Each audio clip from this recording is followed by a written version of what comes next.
Oke, welcome back di EBET channel yang membedah langkah penelitian rumit menjadi mudah.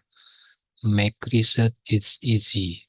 Jangan lupa like, comment, subscribe, dan share jika channel ini bermanfaat. Terima kasih. Oke, selamat pagi semuanya. Berjumpa kembali dengan berbagi pengalaman terkait dengan penelitian jurnal, baik itu terindeks Sinta dan juga Scopus gitu ya. Saya coba melihat dan merasa apa ya, aneh dan ada kejanggalan begitu ya terkait dengan konten kreator atau lembaga atau jasa orang, entah itu lembaga mungkin ya, atau punya perorangan yang apa namanya, menginformasikan gitu ya, kalau lembaganya bisa menerbitkan di jurnal Sinta atau jurnal terindeks Scopus dalam jangka waktu yang cepat atau dalam jangka waktu yang ya relatif cepat atau mudah gitu ya. Padahal saya sendiri salah satu orang yang mencoba submit di jurnal-jurnal terindeks Scopus itu sangat susah sekali ya. Seperti saya contohkan apa namanya, lembaganya untuk Instagram yang menampilkan seperti ini ya, menjanjikan keluaran publikasi di jurnal, baik itu jurnal apa namanya Sinta ataupun jurnal Scopus ya. Padahal banyak sekali di Instagram iklan-iklan yang menawarkan tentang jasa publikasi jurnal, terutama yang jurnal Scopus. Di situ sampai menyebutkan kuartilnya, Q3, Q4, Q2, bahkan Q1 katanya begitu ya. Padahal kita nggak tahu nih apa namanya, yang punyanya itu dia sudah pernah menerbitkan jurnal atau tidak. Yang pertama, misalkan. Kalau misal yang keduanya, apakah dia memang pengelola jurnalnya atau seperti apa? Kalau dia pengelola jurnalnya, mungkin oke lah. Dia punya kewenangan untuk menerbitkan jurnal yang disubmit ke jurnal yang dia kelola. Tapi kalau misalkan dia bukan pengelola jurnal, kalau misalkan mau memastikan jurnalnya terbit dalam jangka waktu 1 bulan, 2 bulan, itu kok kayaknya kurang meyakinkan kalau versi saya. Karena saya sendiri berpengalaman ketika untuk syarat S3, lulus S3 itu harus ada jurnal internasional bereputasi. Itu sangat susah sekali. Beberapa kali saya coba submit di jurnal itu sangat susah sekali. Jangankan untuk Q2 atau Q1, Q4 dan Q3 saja itu sangat susah sekali. Kita harus benar-benar membuat artikel yang ada kebaruan, kemudian metodenya harus jelas, kemudian latar belakangnya harus jelas, sehingga yang paling utama adalah ada novelty di situ. Kalau artikelnya tidak ada novelty, itu jelas tidak akan dipublikasikan. Saya coba tunjukkan satu jurnal saya yang sudah terpublish di Q3. Nama jurnalnya itu ini ASM Science Journal. Ini adalah jurnal Malaysia. Jurnal Malaysia dan pengelolanya sangat kooperatif dan sangat komunikatif ya. Ketika saya submit di sana, responnya juga cukup baik.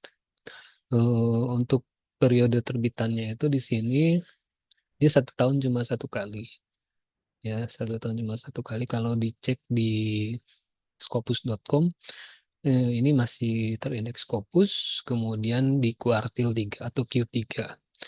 Kemudian APC-nya, apa itu APC? APC itu biaya publikasinya itu di sini gratis ya. Kita cek coba artikel yang sudah dipublish di sini. Mungkin ini bisa menjadi jurnal rujukan untuk semuanya yang mungkin punya artikel tapi bingung mau disubmit di mana. Ya, terutama untuk apa namanya teman-teman yang bidang keilmuannya adalah di pendidikan matematika. Nah, untuk jurnal saya yang pertama itu publish di periode atau volume 18 di tahun 2023. Nah, ini kita cek, kita buka ya. Kita cek mana. Saya bersama menulisnya itu bersama dengan dosen saya dari Universitas Negeri Semarang, yaitu Prof. Budi, Pak Mul, dan Pak Amin Suyitno. Mereka adalah dosen saya yang mengajarkan saya bagaimana caranya membuat jurnal bereputasi sehingga bisa terbit di jurnal yang terindeks Scopus. Awalnya ketika submit itu ini masih dalam posisi Q4 ya. Q4 dan alhamdulillah ketika publish itu sudah masuk ke Q3. Nah, ini adalah jurnal saya. Ini T.S.HD ini nama saya. Kemudian ini adalah pembimbing saya, ada 3 ya. Jadi saya berhasil publish di sini dalam jangka waktu yang cukup lumayan gitu ya. Di akhir tahun, terbitnya itu di bulan Desember tahun 2023. Nah, ini kita lihat. Nah, ini open access ya, bisa diakses di mana saja atau kapan saja dan juga bisa di-download secara gratis ya. Ini DOI-nya ya. Kemudian ini bisa di-download kalau misalkan teman-teman punya penelitian terkait dengan creative thinking atau e-learning, bisa apa namanya citasi jurnal saya. Kemudian di jurnal ini ada apa namanya ketentuannya ya supaya bisa diterima. Yang pertama yaitu ya yang jelas artikelnya harus bagus, ya. Ada kebaruan, kemudian sesuai dengan template, kemudian apa ya, di daftar pustaka juga harus mengikuti kaidah yang ada di jurnal ini. Jadi jangan sembarangan gitu ya. Kemudian citasi jurnalnya, jurnal daftar pustakanya itu harus yang terindeks juga ya. Dan sampai misalkan kita mau memasukkan ke jurnal internasional terindeks Scopus, tapi kok kita merujuk jurnalnya yang mohon maaf misalkan yang masih jurnal nasional, jelas itu akan ditolak gitu ya. Karena memang mereka apa namanya pengelola jurnalnya akan berpikir ternyata pemahaman dari penulisnya juga kurang ya. Makanya semua apa namanya artikel saya ini, di artikel saya semuanya rujukannya itu jurnal bereputasi ya, baik itu Q1, 2, 3, dan 4. Nah, ini referensinya ya, bisa juga proceeding ya, tapi proceeding yang Scopus tentunya ya. Jangan sampai bukan Scopus. Kalau bukan Scopus itu nggak bakal diterima gitu ya. Nah, ini adalah referensinya cukup lumayan banyak. Ini hasil citasinya. Alhamdulillah ini bisa publish di jurnal tersebut. Ya, oke.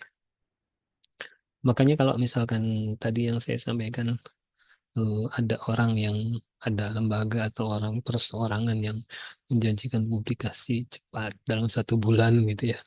Kemudian apalagi di Scopus, kok saya agak curiga gitu ya. Apakah benar tujuannya itu jurnal Scopus atau memang hanya iming-iming saja? Karena memang saya sendiri mengalami untuk terbit di jurnal Scopus itu sangat susah sekali. Ini jurnal pertama saya yang di Scopus, kemudian ada lagi satu jurnal di tempat yang sama, dan ini alhamdulillah sudah masuk dalam tahap review dan ini tinggal nunggu publikasi ya. Oke, ini profilnya. Nah, ini profilnya dalam OJS-nya. Ini OJS-nya pun juga sangat gampang untuk submitnya. Ya, tidak ribet, tidak perlu banyak pengisian data-data yang sebagainya. Ada pengisian data tapi tidak terlalu ribet gitu ya. Nah, ini jurnal kedua saya sekarang sudah masuk tahap review dan siap untuk dipublikasi. Hanya menunggu waktu saja. Dan untuk jurnal yang kedua ini tadinya sempat di lock di sini ya. Tapi setelah saya perbaiki kemudian di resubmit akhirnya masuk di jurnal ini kembali. Ini sekali lagi biayanya gratis ya. Jadi kalau misalkan teman-teman punya artikel, jangan disubmit ke jurnal yang berbayar. Oh, kita sudah meneliti capek-capek, gitu ya, sudah punya data, pengumpulan data, kemudian habis waktu, tenaga, pikiran, tapi kok harus berbayar kan itu apa namanya? Sangat ini ya, sangat rugi ya. Kita punya penelitian yang mau dipublish, tapi kita harus bayar. Ya. Apalagi Q3 itu minimal itu ya di atas 8 juta. Ya. Kemarin saja, ini artikel ini saya coba publish di Q4 itu waktu itu sekitar 8 juta. Tapi alhamdulillahnya, sorry untuk jurnal yang pertama tadi, alhamdulillahnya tidak terbit di sana. Kalau terbit di sana kemungkinan saya harus bayar sebesar 8 juta. Ya, kalau di sini gratis. Nah, ini adalah hasil jurnal yang keduanya. Alhamdulillah siap, siap publish. Tinggal nunggu saja. Saya sudah menghubungi chief editornya, chief manajernya, dan responnya sangat baik sekali gitu ya. Ini bisa jadi alternatif jurnal ya. Eh, jadi saya tinggal menunggu publishnya sih ya, dan ini bisa digunakan sebagai syarat jurnal untuk penelitian atau untuk sidang tertutup di disertasi atau di S3. Nah, ini adalah jurnal Scopus ya, kemudian kita cek di scopus.com-nya. Jadi sebelum Anda menggunakan layanan apa namanya? Layanan penerbitan jurnal, pastikan dulu memang ya tadi pengelolanya juga sudah punya artikel di Scopus ya. Karena kalau misalkan dia tidak punya artikel di Scopus ya gimana bisa? Dia bisa gimana dia mau apa menerbitkan jurnal teman-teman semuanya di Scopus. Ya, kita cek.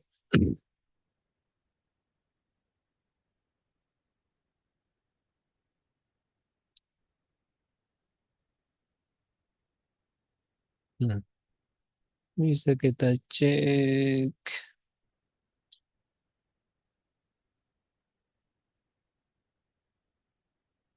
Nah, ini adalah jurnal nama saya. Nama saya yang sudah masuk di Scopus. Ya, ini ada 2 artikel. Nah, ada most recent dokumennya yang tadi ya, yang sudah publish. Saya pakai afiliasi Universitas Negeri Semarang karena saya sedang studi S3 di UNES, Universitas Negeri Semarang. Nah, jadi kalau misalnya sudah masuk ke sini, ini sudah jelas kalau apa namanya, saya sudah terdaftar di scopus.com ya, atau sebagai peneliti di Scopus. Nah, Di sini kita bisa ngecek yang lainnya ya, atau kita bisa ngecek apakah benar apa namanya jurnal yang diterbitkan itu dia masuk Scopus atau tidak. Nah, untuk mengantisipasi misalkan kenakalan-kenakalan dari yang punya jasa itu, jadi teman-teman harus bisa mengecek setelah misalkan mereka nyatakan publish di jurnal A misalkan dengan Q berapa misalkan kan, itu bisa kita cek. jangan jangan cuma melihat hasil jurnalnya, linknya, tapi kita cek di sini di Scopusnya nama kita ada nggak di situ. Kalau misalkan nama kita tidak ada di scopus.com, jelas itu pelayanan atau lembaganya abal-abal ya, jangan sampai tertipu. Sebelum bayar itu dicek dulu semuanya, pastikan memang nama semuanya, nama kita itu ada di scopus.com ya. Oke.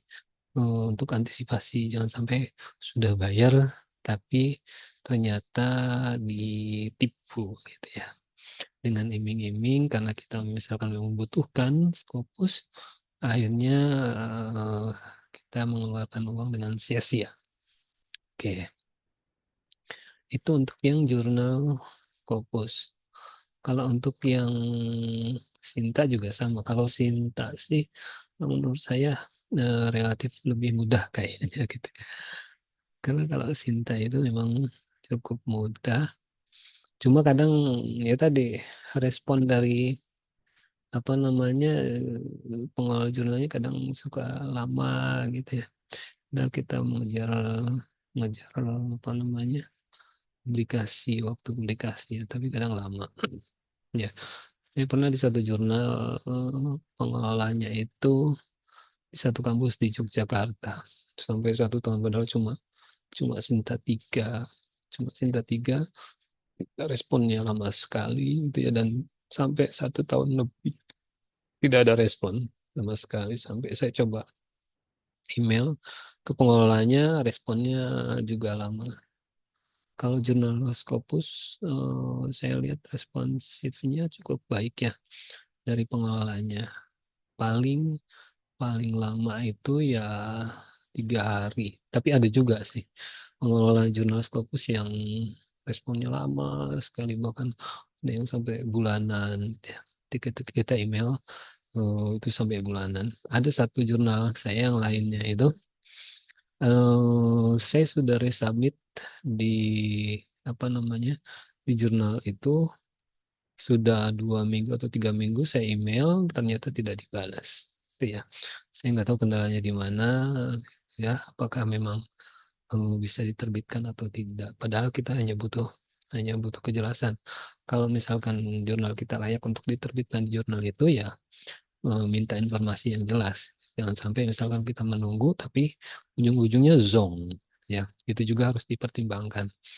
Eh, Kira-kira kalau misalkan untuk durasi waktu kita eh, menanyakan tentang progres berapa lama? Kalau saya punya targetan ketika saya submit, eh, kalau sampai 2 minggu, maksimal 3 minggu lah ya.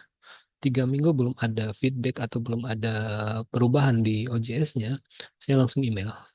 Saya langsung email menanyakan terkait dengan jurnal kita, apakah eh, apa namanya sudah sampai mana tahapnya, apakah bisa direkomendasikan untuk publish atau tidak. Kalau misalkan memang tidak direkomendasikan untuk publish, ya sudah, saya mau cari jurnal yang lain yang bisa mempublish jurnal saya. Gitu ya. Karena kalau misalkan tidak begitu, kita akan menunggu atau menunggu saja. Bisa jadi misalkan sudah lama menunggu 3 bulan, 4 bulan, tapi ujung-ujungnya reject. Kan sakit hati gitu ya. Kita sudah menunggu berharap ujung-ujungnya reject. Ya. Eh, nah ini juga sama aja, padahal jurnal nasional tapi lama juga nih. Oke, idealnya untuk menanyakan ke pengelola itu ya saya punya batasan waktu dari submit sampai dengan saya menanyakan kembali itu minimal 2 minggu, maksimal 3 minggu untuk menanyakan terkait dengan progres jurnal yang saya submit gitu ya. Kalau misalkan tidak ada lagi respon juga, kita email kembali dengan jangka waktu yang ditentukan. Karena memang mungkin mereka juga banyak artikel yang harus mereka review, harus mereka pertimbangkan untuk dipublikasi. Cuma kita juga harus punya targetan karena kan kita juga butuh butuh kepastian dia. Kapan jurnal kita bisa terbit dan apakah jurnal kita sudah layak terbit di jurnal yang mereka kelola. Ya, semangat berjuang teman-teman semuanya untuk bisa menembus Scopus. Tadinya saya pun juga sempat apa ya untuk menembus jurnal Scopus itu serasa tidak mungkin karena berpuluh-puluh kali saya coba submit di jurnal terindeks Scopus itu reject, reject, reject. Dan akhirnya setelah banyak masukan dari hasil reject kan itu biasanya ada masukan ya. Jadi itu diperhatikan.